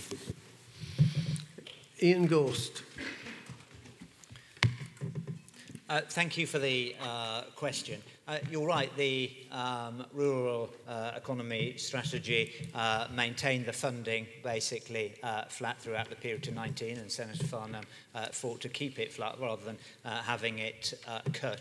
And of course what we're now proposing is that that funding will be linked to the LEAF, and we are going to be one of the first places where the majority of farmers right across our community are going to be LEAF compliant, and that's going to be something else that's going to differentiate the fantastic products that we've got and is going to help us market into the future as well. One of the reasons I'm proposing, and I've mentioned it twice now, is reduction in employer contributions of social security for farming, is because I believe that we do have to meet the challenge of a growing minimum wage, and that's one way that we can do it openly and transparently and get further financial support into the agricultural sector, and I think that's going to be an important step change going forward. So the alternative crop initiative, again, part of the new rural economy strategy. Yes, others have talked about the new products. So we've got hemp, we've got tea. We know that the hemp project has been successful, and I think we're expecting potentially as much as 200 vergees in 2018 with that. My experience as Chief Minister is that let's take the Jersey Dairy. They're entrepreneurial. They're striking out an initiative. I've been supporting Jersey Dairy ice cream out in Shanghai, out in Hong Kong, and it's being fantastically received. So I think our farming community is entrepreneurial. I think they've got a really strong future, but we need to work together as government to support those initiatives on the ground, not to mention places like Manor Farm as well. So I think that actually there can be a really strong future for agriculture in our community.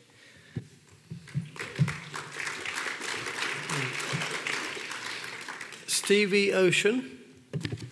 Right, funding for the rural economy.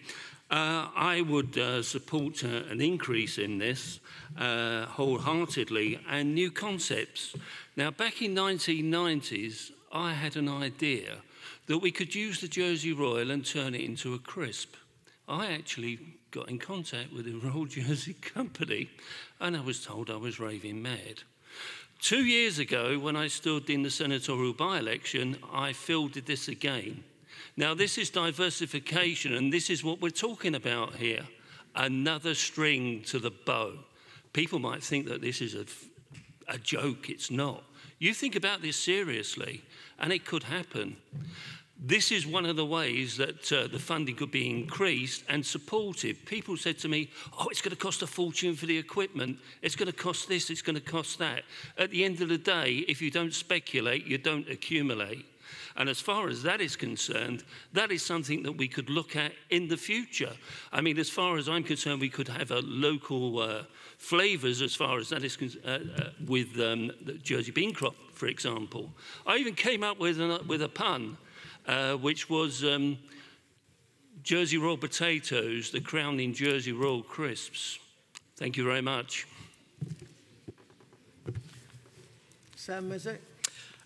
On the rural economy strategy, and are we happy to see funding reduce? This is actually something that the States of Jersey has pretty good form with. How often do we see a new strategy published or a new Quango set up and there's a big event to launch it and we feel really good and then nothing happens afterwards? We see funding drop somewhere along the line or it falls off the agenda. I think a good example of this is Pathway 2050, which is about making homes more energy efficient, where funding was lost for that and things just stalled. So this goes back to what I mentioned in my opening speech, which is that we are too focused on PR and we are not focused enough on addressing the structural issues that are impeding businesses' abilities to succeed. So Ian has mentioned 3 times now the social security contributions issue. Well, this was something that was in the manifesto in 2014, and here we are in 2018, and literally nothing has happened on this. That's not good enough. That is something that would tangibly help businesses in all sectors of the island, and it's something we ought to be getting on with as a matter of priority. The long-term future of the agriculture industry in Jersey is dependent on sustainability. And I think Jersey should be trying to lead the way here. We should be disincentivising pollution, and we should be incentivising and supporting regenerative farming methods and try to make it more economically viable for the industry to do this. There are ways you can do this. One option is a carbon reward scheme, which is something that I think we should at least investigate and look at. And if we make progress on this, we can sell ourselves as an environmentally friendly island that has cracked this. It will help our reputation. It will enable us to enter markets based on that reputation that we might not be in at the moment. That will sell, that will make Jersey money, and it will make us a more prosperous and environmentally friendly island. It's got to be worth looking at. Christina Moore. Thank you. Funding. One of the reasons the rural economy strategy has changed its tack over the years is because it has been decided, as policy often does change, that it was more appropriate to direct the money towards different environmental projects. And so there's always a difference between direct and indirect assistance to different industries. And of course, this was taken into account with the knowledge that 80% of land at the moment is owned by people who aren't actually farming it. And often it's the farmers who are renting land from landowners. And so in order to best assist the industry, there had to be a different way of directing the funds. I mentioned direct and indirect funding because, of course, there are other things that can be done also. So one thing that's quite unique here in Jersey's agricultural industry is that farmers participate in the broncage, which is a service to the entire community that we all benefit from. Yet they also pay rates on their agricultural land.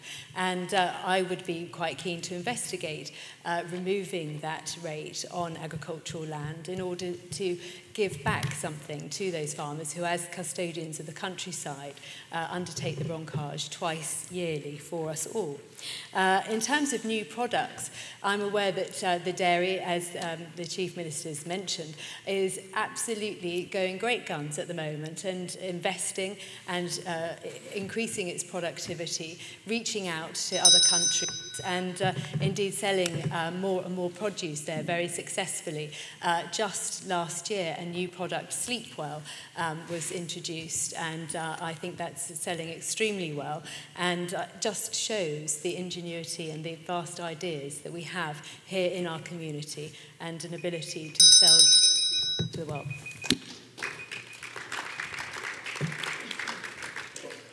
Simon Brid. It is interesting how the two questions are actually interrelated.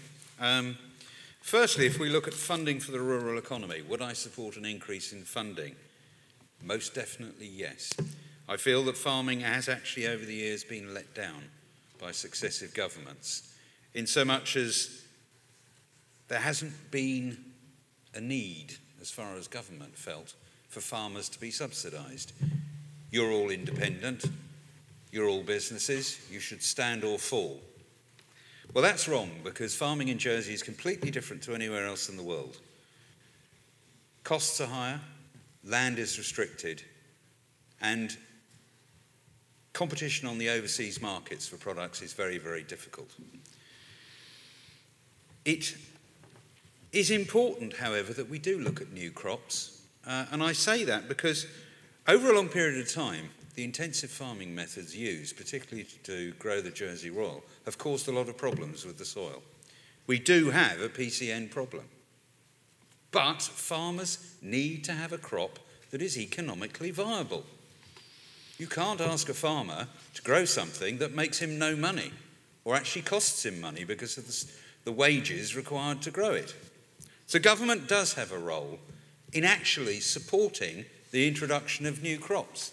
It has a role in actually saying to farmers, there is a long-term benefit to the island as a whole if you diversify your crops, which allows you to start rotation, but government has to incentivise and support farmers in that. It's a long-term project, but it could benefit both farmers and the island as a whole. Thank you.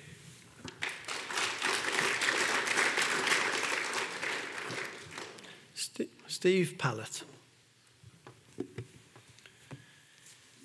Going back all the way back to 1973, when the UK joined the EEC, Jersey became an associate member. The states of Jersey promised at that time that they'd support Jersey farmers to the same level as their EU competitors, and they didn't, and they haven't ever since. Jersey farmers have to work in a very competitive market. A lot of the produce goes to the UK, and they are battling against subsidies from the EU with EU farmers, from British farmers. So it's an unfair market, and absolutely we do need to give more support to local farmers. But I'll say it again, I think the support we give needs to be given in a way that they do have the opportunity, I think, or be allowed to improve our environment and actually help in many ways make Jersey a much more beautiful place. The industry's tried to diversify, but clearly with the Jersey potato, it's dominated by the Jersey potato. But if they are going to diversify, I think they do need state support to do that. Farmers are excellent entrepreneurs. I mean, I think they'll try anything, and I think we do need to give them more support in other areas, such as the tourism industry with farm stay holidays and self-catering. Some of the planning restrictions are very, very difficult for farmers to work with, and I think we do need to give support in that way. In terms of other products, Jersey Dairy has been mentioned several times by Chief Minister and Home Affairs Minister, and they have been very innovative in their products.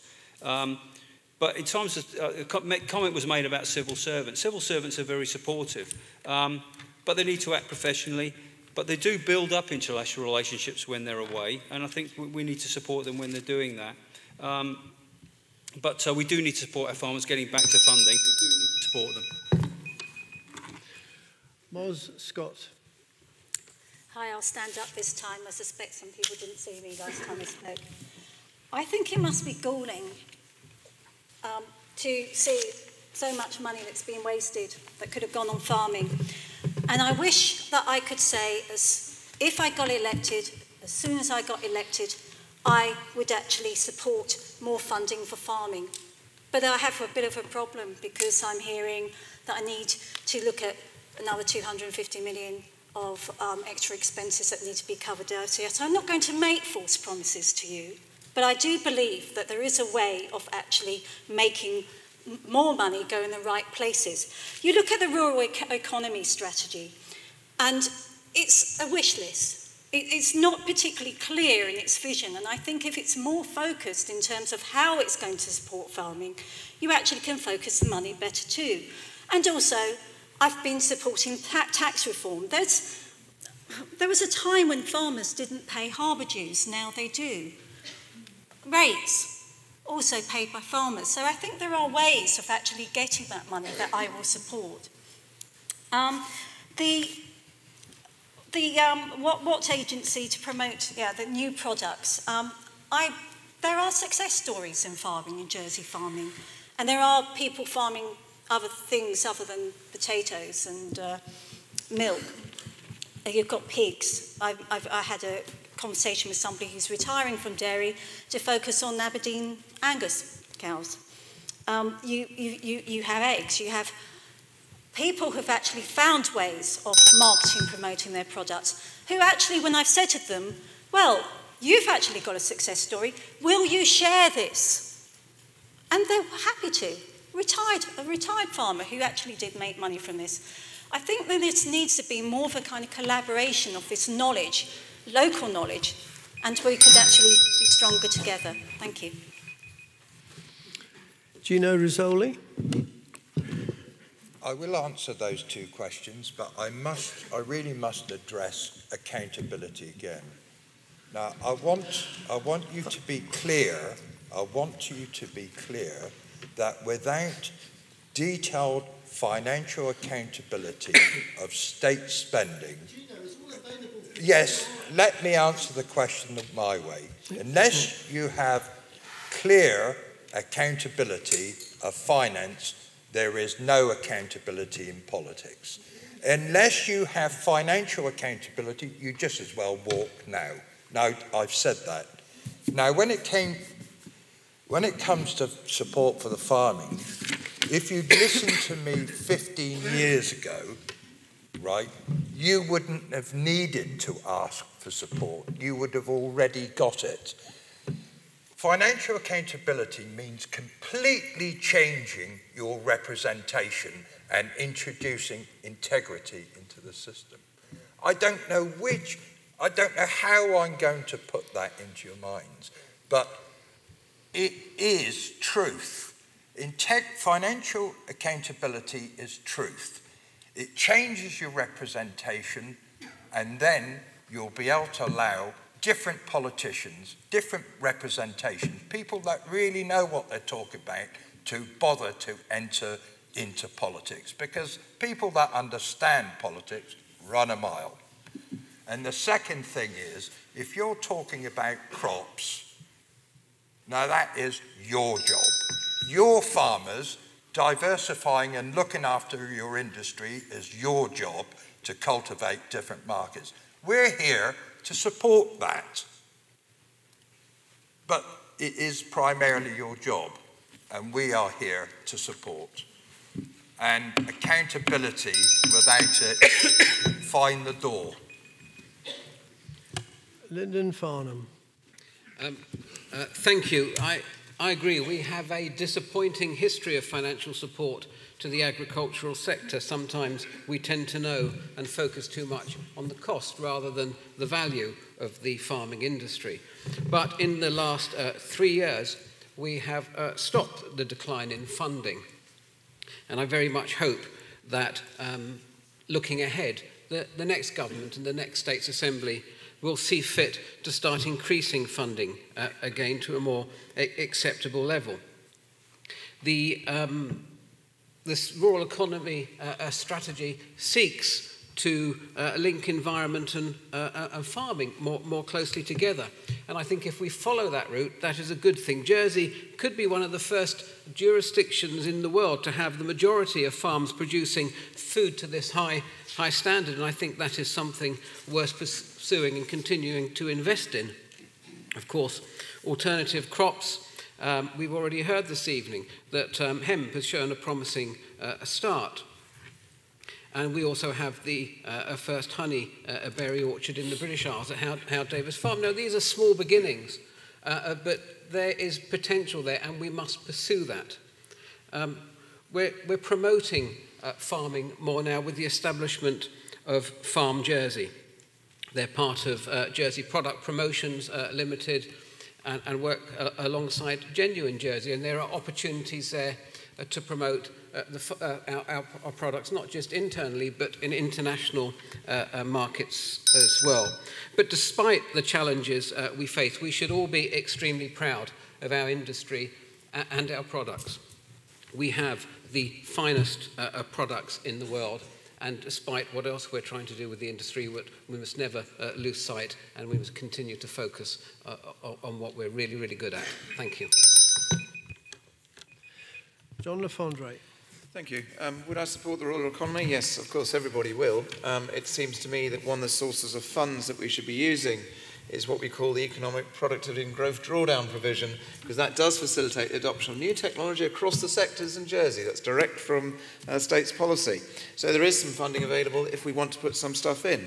But we know that farming in Jersey is more expensive and it receives less support. So it's clear we've got to get to a level playing field. That's what I've said previously. And to me, the support for farmers needs to be real and genuine. That's the point. The rural economy strategy is over 139 pages. And one is rather left with the impression, we've heard the comments about strategies, and we do see a lot of them, one is rather left with the impression it wasn't necessarily written with the farmer in mind. But obviously, the environment is incredibly important. On a positive, there is good work being done on Brexit. Now, that is, the elephant in the room at the moment. We don't know what the position is going to be in March next year, and we've got to make sure that we do protect the export market, to the UK particularly. And there is good work being done there. To the gentleman on that direction, on my left, I thought actually his comments were a little bit negative because the DNA of the Jersey farmer is about creativity. We've heard the comments about hemp and tea, and for goodness sake, we export milk to China. And that was the whole point of the bovine semen debate. It was about improving productivity, and then by therefore making the dairy side more profitable, and actually allow them then to expand into things like ice cream and cheese, which both dairies are doing. So it's not a static position. When I was in Scotland with the NFU, I was quite amazed, A, the technology they use, but B, the fact that Scotland produces so much soft fruit, which I'd never even thought about. And don't forget, on the fisheries side, shellfish. Now, I know it's not quite agriculture, depends on your viewpoint, but I seem to recall that as quite a significant percentage from the UK point of view, and we ship 1,500 tonnes from here, and they change their nationality and grow up in France. That's got to be innovation as well, sir.